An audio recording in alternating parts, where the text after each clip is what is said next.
सुधा जल्दी करो, देर हो रही है मुझे। ना जाने क्या करती रहती हो, तुम्हारा तो काम ही खत्म नहीं होता। सुदीप ने आवाज़ लगाई तो सुधा जल्दी जल्दी लंच बॉक्स पैक कर किचन से लगभग दौड़ती हुई बाहर आई। सॉरी सुदीप, आज सुबह नींद ही नहीं खुली जल्दी, थोड़ा लेट हो गया। तुम्हारा तो रोज़ का है, सुदीप ने गुस्से में जवाब दिया और ऑफिस जाने के लिए निकल गया। सुधा बुझे मन से वहीं खड़ी सुदीप को जाते हुए देखती रही। काश सुदीप एक बार ऑफिस जाते हुए मुड़कर देख ले, लेकिन ऐसा नहीं हुआ। सुधा अपने मन को समझाते हुए अंदर आ गई और बच्चों के स्कूल जाने की तैयारियों में लग गई। बच्चों के जाने के बाद वह घर की साफ सफाई और बाकी के काम करती थी। आज घर की सफाई करते करते वह आईना साफ कर रही थी कि उसने अपने आप को देखा। ऐसा महसूस हुआ जैसे वर्षों बाद आईना देख रही हो। कभी घंटों तक आईने के सामने बैठकर श्रृंगार करने वाली आज खुद को ही नहीं पहचान पाई।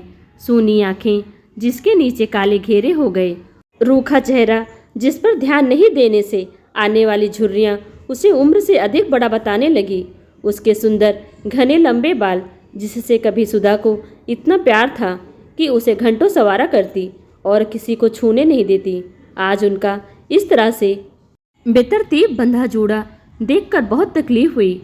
आज अपने आप को आईने में देखकर ऐसा महसूस हुआ कि उसके लिए मैंने अपने आप को मिटा दिया।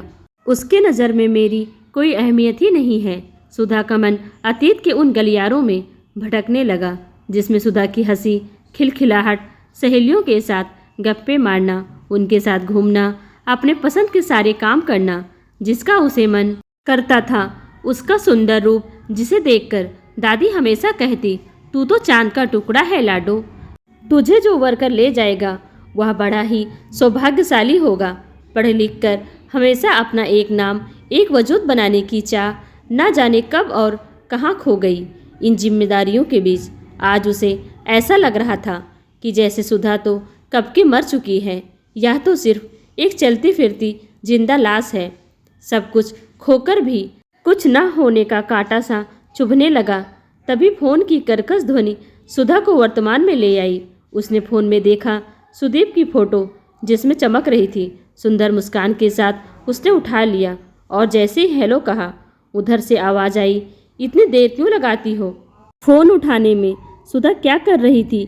जी वो, अच्छा सुनो, शाम को मेरे कुछ फ्रेंड आने वाले हैं तो उनके लिए भी डिनर बना लेना और मैंने कुछ सामान भेजा है, उसे ले लेना। इतना कहकर सुदीप ने फ़ोन काट दिया। सुधा कुछ देर फ़ोन को देखती रही, फिर तैयारियों में लग गई। बच्चों को जल्दी डिनर कराकर उसने रूम में भेज दिया और खुद भी तैयार होने चली गई। तैयार होकर जैसे ही आई, बाकी के सारे काम कर लूँ, तभी दरवाजे की घंटी बजी। देखा तो सुदीप थे। सुधा को देखते ही बोले, तुम कहीं जा रही हो क्या? सुधा, नहीं तो आपने कहा था कि मेहमान आने वाले हैं डिनर के लिए, इसलिए चेंज कर लिया। तुम्हें उनके साथ बैठना तो है नहीं, फिर यह सब करने की क्या ज़रूरत थी? सुदीप कहते हुए रूम में चला गया। सुधा समझ ही नहीं पाई कि क्या कहे। बालों का जूड़ा बना, कमर में साड़ी का पल्लू लपेटकर फिर किचन में लग गई। थोड़ी देर बाद सारे गेस्ट भी आ गए। फिर सबका नाश्ता और औपचारिक मुलाकात के बाद सुधा डिनर की टेबल लगाने लगी। सभी खाने का आनंद ले रहे थे और गपशप कर रहे थे कि ऑफिस में काम करने वाली लड़कियों की बात छिड़ गई। उनके कपड़े, उनके श्रृंगार और उनके चाल चलन का ना जाने क्या क्या चर्चा का विषय होने लगा। एक ने कहा, लड़कियों को ऑफिस में काम ही नहीं देना चाहिए, वह घर के काम ही करते ठीक लगती हैं। तभी सुदीप ने कहा, सही कह रहे हो, उन्हें जितना बांध कर रखो उतना ही समाज सही रहेगा, क्राइम कम होगा। मुझे तो पहले का ही रिवाज ठीक लगता था। घूंघट करके जब औरतें रहती थी, घरों से बाहर नहीं जाती थी और जब जाती भी थी किसी के साथ जाती थी। अब बाहर निकलकर कौन सा तीर मार लेती हैं। आज भी तो घर का सारा भार हम पुरुष ही उठाते हैं, तो क्या ज़रूरत है यह सब महिला सशक्तिकरण का नाटक करने का? फिजूल का सबका दिमाग खराब कर रखा है आज। सुधा को सुदीप के विचारों को सुनकर ऐसा लग रहा था जैसे किसी ने जिंदा भट्टी में उसे झोंक दिया है। उसके अंदर जैसे ज्वालामुखी फटने लगा।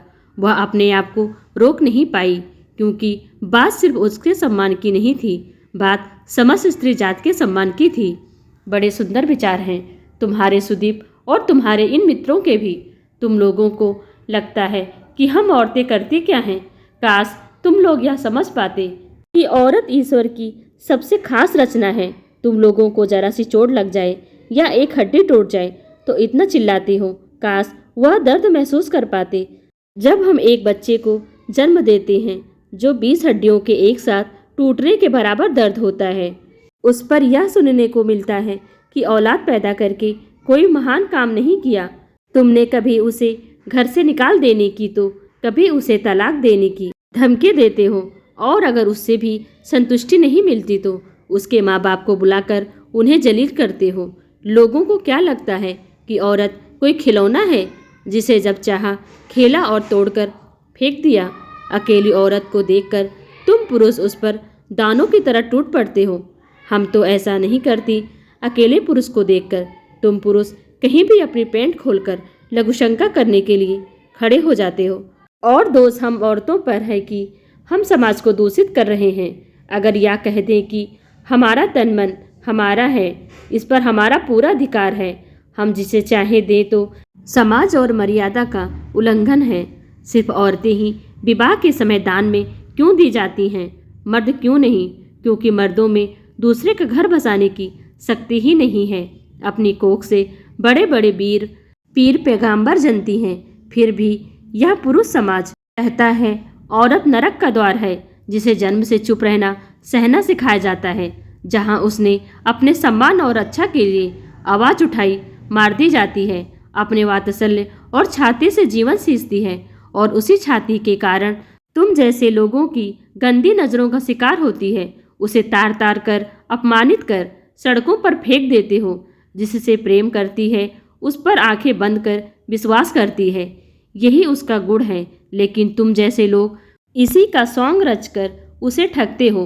काश कि तुम लोग समझ सकते कि औरत क्या है। काश औरतों को तुम लोगों की तरह छल करना आता तो आज इस तरह यहाँ बैठकर बातें नहीं बना रहे होते।